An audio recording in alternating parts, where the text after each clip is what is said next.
today we're going to be talking about cross contour lines. Okay, last week we learned about contour lines. We learned that they are simply the outlines, correct? We also talked about cross contour lines, and we said that they represent 3D. They equal form, and we know outline and contour lines equal shape. Excuse me, a little sneeze there. So today I'm going to show you the basics of drawing this. So, for example, here is an apple. If I were to draw the apple as a simple contour line, all right, there's all I would do. Basic outline, okay?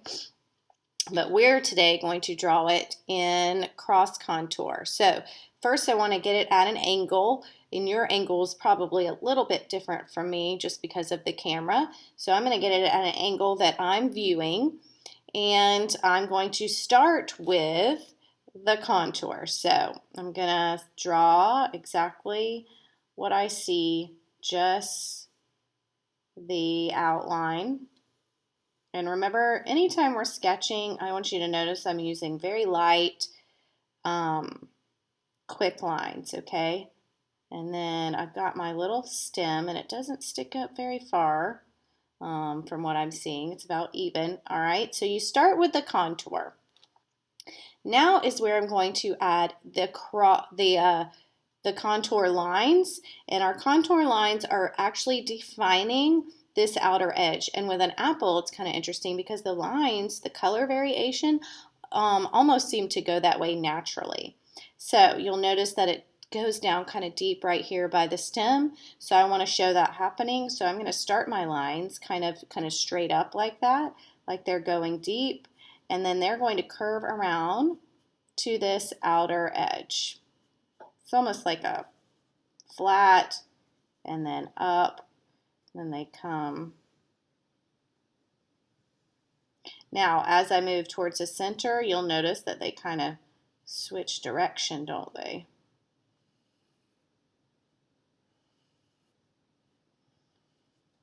Okay, so I'm just going all the way around. Obviously, you cannot see what's happening in the back because that's not the view I'm representing, is it? So you only see the front. I'm only looking at this area right here. The back is covered kind of by my hand. So there's one set of cross contour lines. Now this is kind of a little round, looks like a pumpkin. All right, so now we're going to add the cross contour, which means we're just now going to define the other size or the other line. So those go this way. So I'm going to start here in the middle. I'm just going to go around.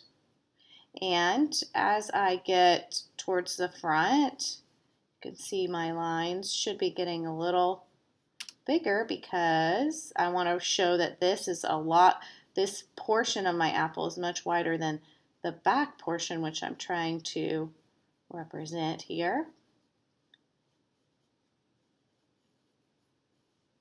And then maybe one more, and let's just say that kind of goes around like that. And that is it, guys. Now, if I wanted to, I could add cross contour lines here on my little stem. And I could, once I feel like I have my lines where I want them, I could darken them a little bit. Okay, if I wanted to, just so that you could see the shape a little bit more. All right, I could do that. But this, my friends, is it.